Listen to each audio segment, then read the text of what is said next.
Terve! Se on Tuned by Samuli Saarimaa täällä ja nyt tapahtuu jotain semmoista, mitä ajattelin, että ei tule tapahtumaan koskaan. Eli tarkoitus on kuvailla vähän videoita ja tehdä koosteita ja tämmöisiä juttuja vähän, mitä täällä tapahtuu täällä hallilla ja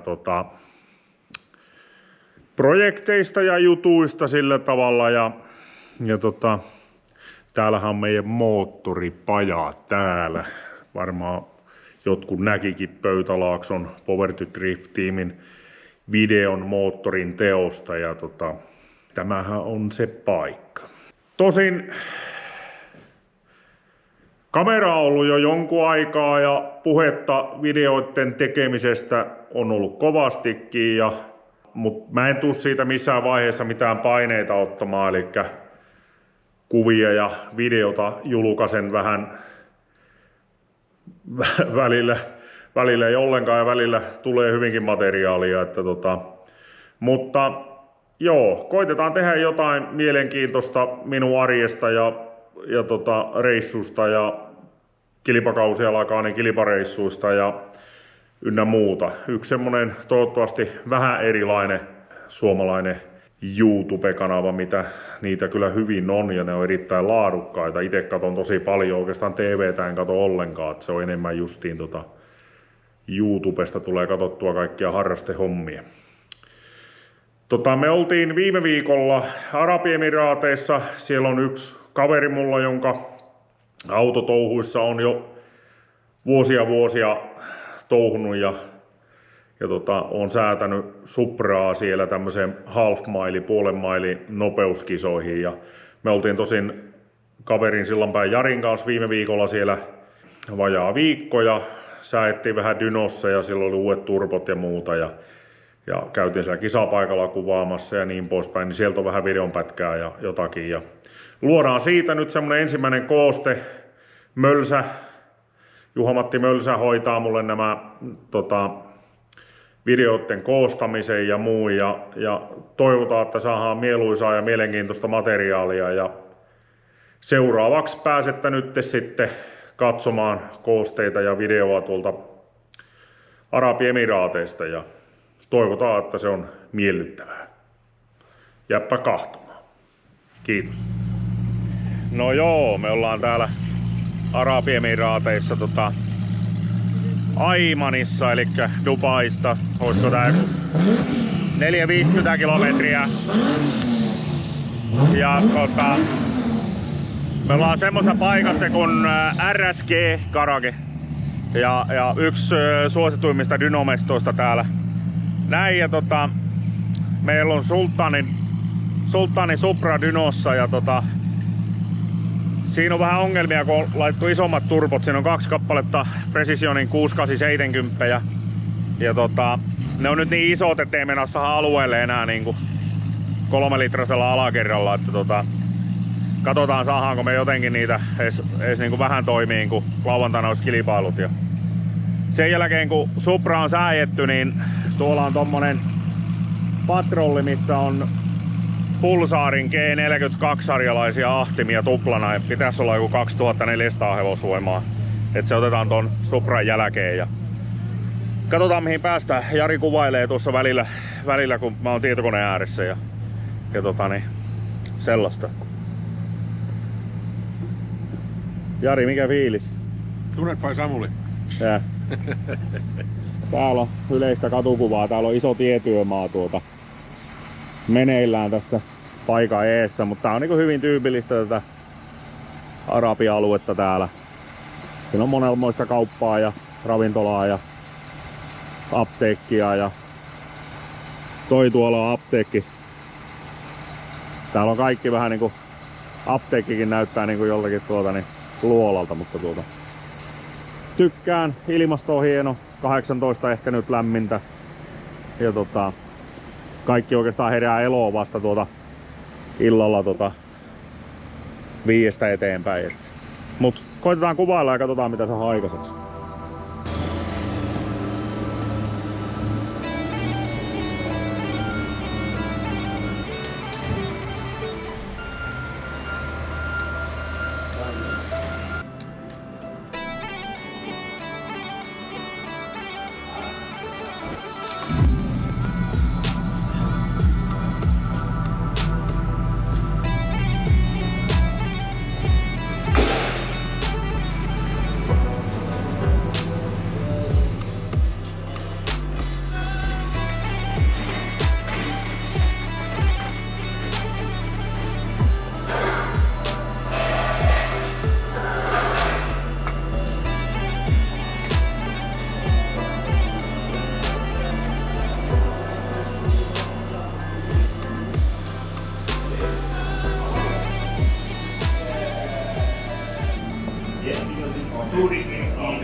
Now it's okay. Right.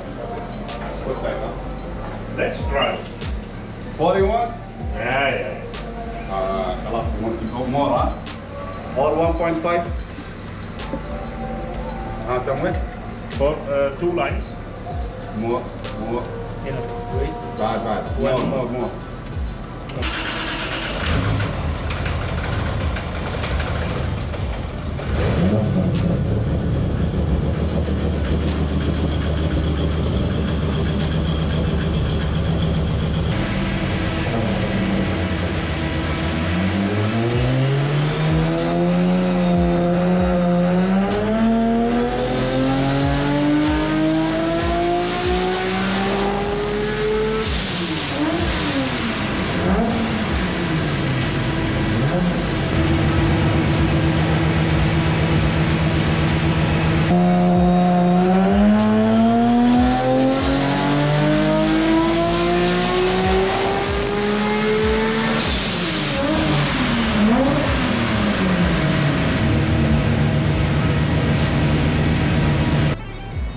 Okay, you have a base dash over there, Yeah. and you have some remote control over Rotary keypad, Motic rotary keypad. there. Yeah. Okay.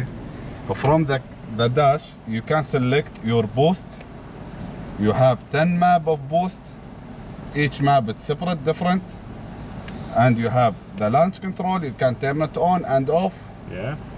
And you have rev limiter. You can select 2 rev limiter, Yeah. A and B. And you have the diagnostic panel.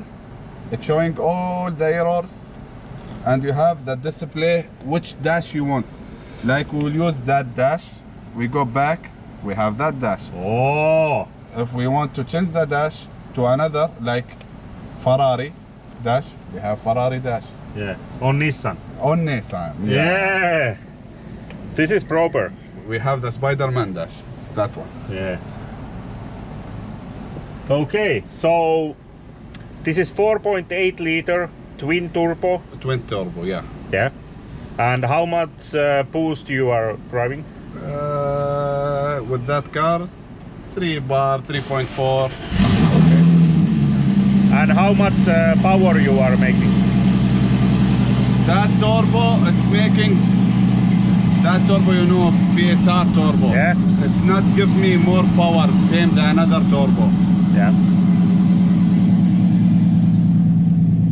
I use the same size with precision turbo. Yeah. I got 2000 HP. Yeah. With PSR turbo, I got 1700. Yeah.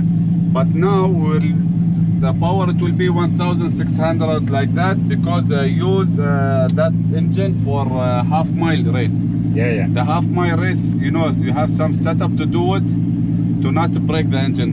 Yeah. Okay.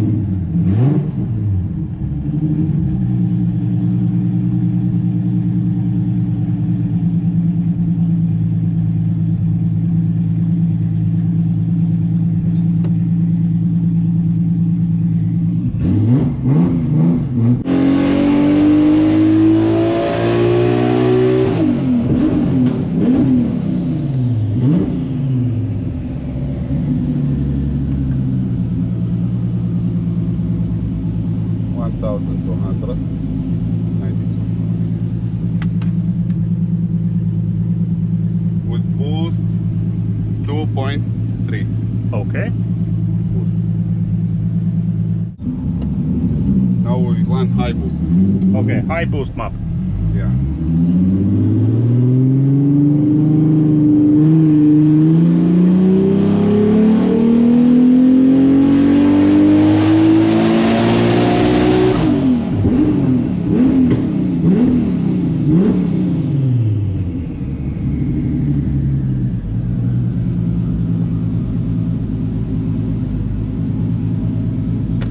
$1,700 on the hubs. Yeah. Easy peasy. Easy peasy. All EGT, everything it's good. Yeah. Straight EGT. How much you have boost over there? 3.5. Yeah. Already it's reducing because there it will be less because you know, in half mile racing, Yeah. when you go more race, after 400 meters, the air temperature is going Yeah, up. it's going to The boost spoon. will go down Yeah. already. It's enough for that engine. Because, you know, خلاص it dropped. The turbo is Yeah, going down. yeah, yeah.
No niin, aletaan lähestymään Tilal Sveihan.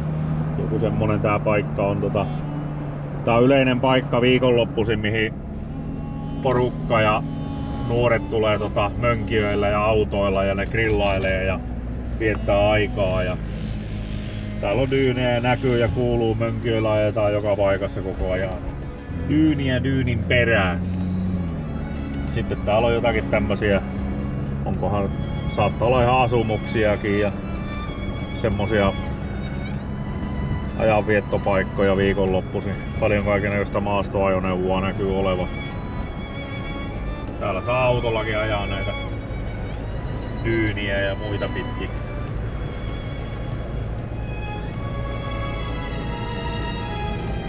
Aika hienoja juttuja, varsinkin illalla sitten, kun niillä on valoja niin näkyy, niin joka paikka täys ja täällä on valot päällä näissä paikoissa ja mönkijöitä ja kaikkea on mikä määrän tietää. Ihan pienistä tenavista lähtien niin kaikki ajeloo täällä.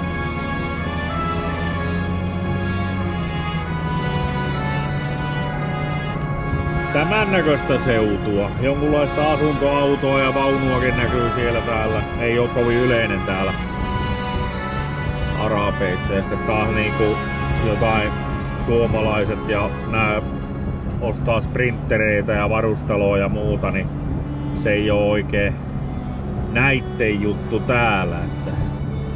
Ja sitten ne ite kuskaa noita kalustoja ja autoja, eli harrasteautokin, niin se on aina jonkunlainen lavettikuski tuo auton kilpapaikalle ja auto-omistaja tulee omalla siviiliautollansa normaalisti. Että kuvaillaan lisää, kun päästään tonne paikalle, mutta jokainen voi kuvitella, että kuinka puhas ja pitävä asfaltti täällä on, kun tää tuulee ja keskellä näitä hiekkadyynejä. Että ja sitten toiset vetää 300 ja 350 tuolla. Niin vahinkoja tulee välillä aika paljonkin. Tässä ehkä nyt näkyy paremmin tuo. Tää on niinku ihan täyttä dyyniä koko ajan tää, ettei täällä ei näy niinku mitään muuta kuin näitä vapaa-ajan viettopaikkoja ja kaikkea tällaista. Täällähän on driftingin kisakin tänä viikonloppuna täällä se on huomenna illalla ja huomenna aamusta on ne puolen mailin kisat ja Vesisäiliöitä näkyy olevan aika paljon ja ulkokäymälöitä, kun täällähän ei muuten pihalle sitten kustaa, että siitä niin pahimmillaan karkotetaan. Siinäkin on joku porukka viettää viikonloppu. Niin, viikonloppuhan on täällä perjantai, lauantai, sunnuntai on normaali arkipäivä ja työpäivä. Et perjantai, lauantai on täällä niinku pyhiä ja vapaapäiviä ja täällä on lapsia ja lapsiperheitä ja tää on niinku heidän viikonloppu. Siinä on kalustoa tulossa paikalle. Jos jonkinlaista. Siinä on Sulttanin pahin vastustaja. Muistaakseni oliko Omanista vai Katarista. On rajuja vehkeitä. Täällä on näitä citymaastureita, mitkä menee sen 350 loppuja. Mut kuvataan myöhemmin täältä lisää, kun päästään tänne käppäilemään ja muuta. Jari, missä me ollaan? En mä oikein ole ihan varma, mutta jännää täällä on. Hietaa on valtavasti. Joo, tekis mieli pissata. Täällä ei saa pissata enää ollenkaan. Se on karkotusmaasto, jos sä pissaat. Joo, se on katsastus tälle iltaa ja Hiekkakakkuja illaksi. Hiekkakakkuja illaksi.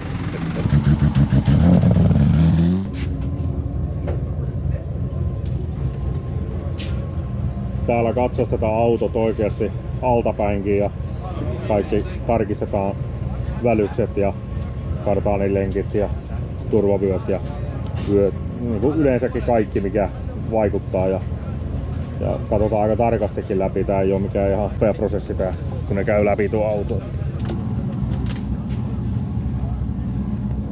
No niin, huomenta täältä Tilal Svaihanista ja se on kisapäivä tänään ja kisapäivä ja kello on täällä nyt, onko se joku vähän yli 9 ja kaikki kalusto on täällä paikalla, ne tulee edellisenä iltana ja katsastetaan ja käydään läpi ja ratahan on täällä keskellä hiekkakenttää. Se on käsittelemätön asfalttirata ja erittäin liukas. Ne ajaa 800 metrin matkaa ja se lähtö ensimmäinen 200-300 metriä, niin se on todella varovaista kiihyttämistä, niin että saadaan vaan kamppeet liikkeelle ennen kuin mennään oikeasti kuormalle. Parhaimmat menee semmosia 350 kilometritunnin loppunopeuksia. Ja kalusto on ihan laidasta laitaa viritetyistä McLareneista lähtien. Monenlaista. Kuvataan päivän mittaan vähän mitä täällä tapahtuu ja minkälaista kampetta täällä on. Ja koitetaan kerätä jonkunlaista materiaalia vähän. Nämä ensimmäiset videot mitä tehdään, niin nämä on semmosia, että kaikki on vähän opettelua ja tämmönen puusilmä osaa edes kameraa käyttää, mutta katsotaan mitä saadaan aikaiseksi.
Yeah, how about you?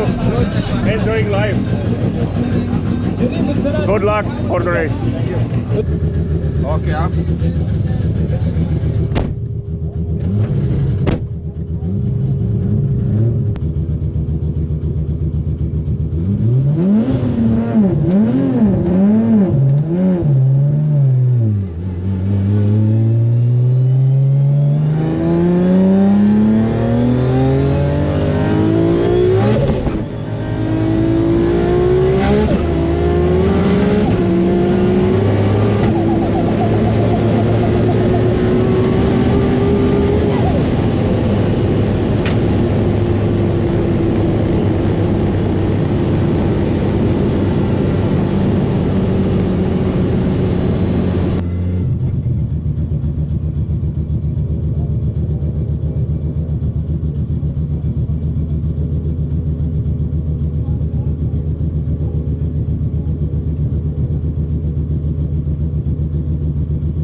Meillä on ollut ongelmana tänään täällä, että ne on niin isot turpot, että ne tippuu tuohon surkereunalle aina takopaine romahtaa alas, jos on liian aikainen vaihteenvaihto ja sit ne rupee niinku ongelmia tekemään nuo jahtimet, että esimerkiksi täällä niinku vaihteenvaihossa niin se ei niinku jaksa lähteä enää viimeisellä vaihteella nousee ylös, siinä hukataan sekunti puolitoista aikaa tuolla. No meni se silti 330 loppuja ja varmaan päivän nopein, mutta voisi olla vielä paljon nopeampikin tämä. Että vaihteenvaihto tapahtuu liian aikaisin tuossa 4-5. Että ja kierrokset tippuu liian alas, että 8300 on niin kuin 4-5 vaiheessa kierrokset ja ne tippuu 6 ja 8, niin se on alle alueen reilusti jo. Et se on paha ongelma tässä.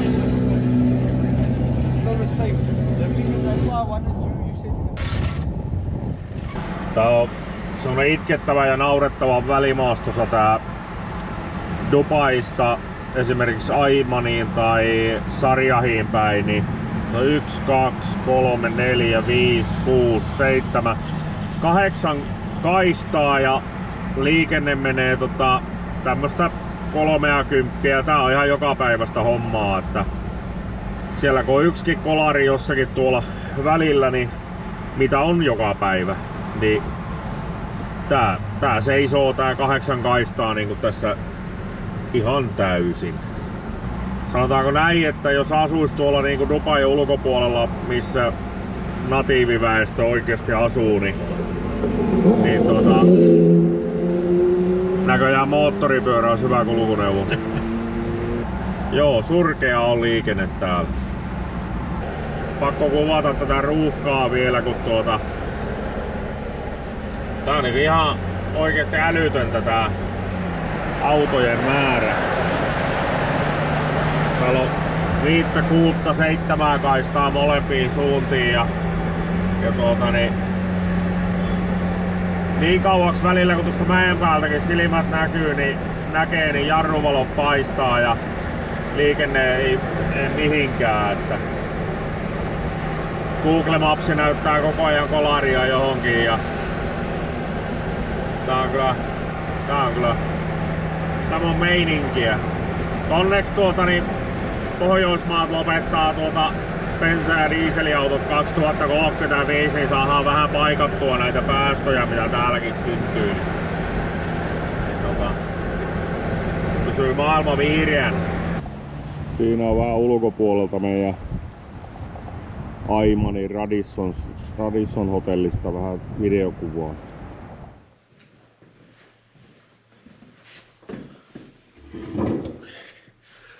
Siellä Arapeissa tosin paikan päällä, niin, ja kun tää kaikki kuvaamistouhu ja tämä on vähän uutta, niin ei tullut tehtyä semmoista, sanotaan, että seuraavalla kerralla osaa tehdä asioita jo paljon paremmin tämän kuvaamisen suhteen ja yleensäkin sisäistää se, että tulee yleensäkin tehtyä semmoisia niin kokonaisia videoita, missä ei jää asioita auki sillä tavalla ja niin poispäin. Niin mä kerron tähän loppuun tämmöisen tilannekatsauksen vähän niin kuin siitä, että mikä oli historia ja mitä kävi ja niin poispäin.